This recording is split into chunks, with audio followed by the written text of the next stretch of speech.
Our honor and our privilege, and certainly our prayer, is that we channel as many missionaries as possible through this land to be able to reach all the surrounding nations.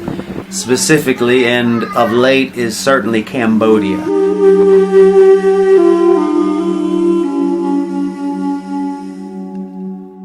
Being a nation of recent disastrous history because of the political environment, the wars there, it was left splintered, fractured, and wounded, and the infrastructure is only now beginning to heal and come back together. And as a result of that, the doors are wide open to the gospel.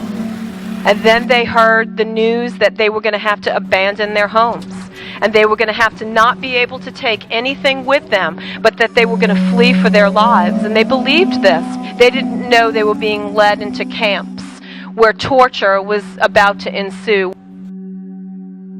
During the time of the Khmer Rouge, you couldn't speak French, you couldn't speak Chinese, you couldn't use money. Knowledge was a crime. Wearing glasses was a crime. Being handicapped was a crime.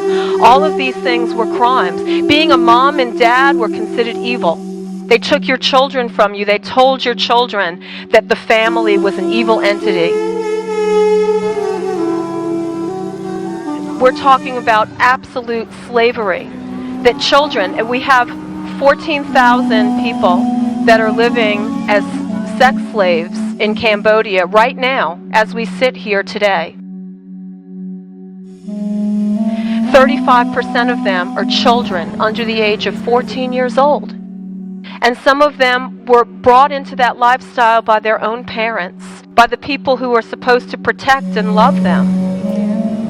And you think, what kind of evil mother and father do that? Starving ones. So they think they'll sacrifice one to save the rest. And you can't imagine what the kind of horror that that is.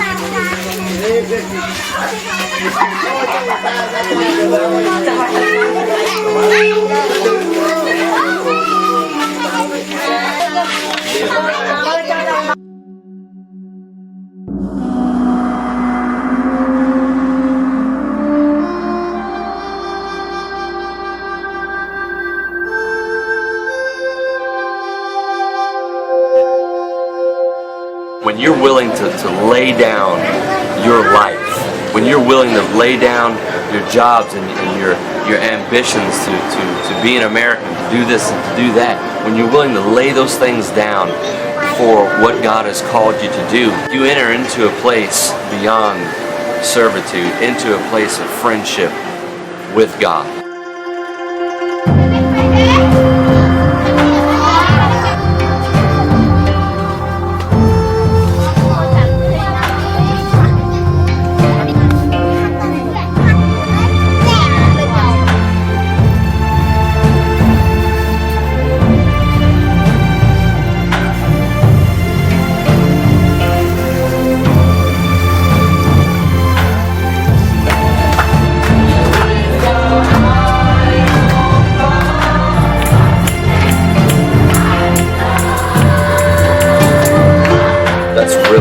Our heart, that we would plant a church within Phnom Penh and we would raise up disciples that are going to walk in the power of the Spirit. They're going to walk in the power of the Word. They're going to walk in fresh download from heaven and take that out and plant churches in the surrounding villages. They've never been in that line.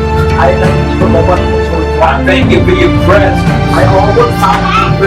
Danielle and I realized that we cannot do this on our own. We cannot do this on our own. We're going to need river people that have been prepared, that have been equipped, that are ready to serve in the nations to come and be a part of what God's doing.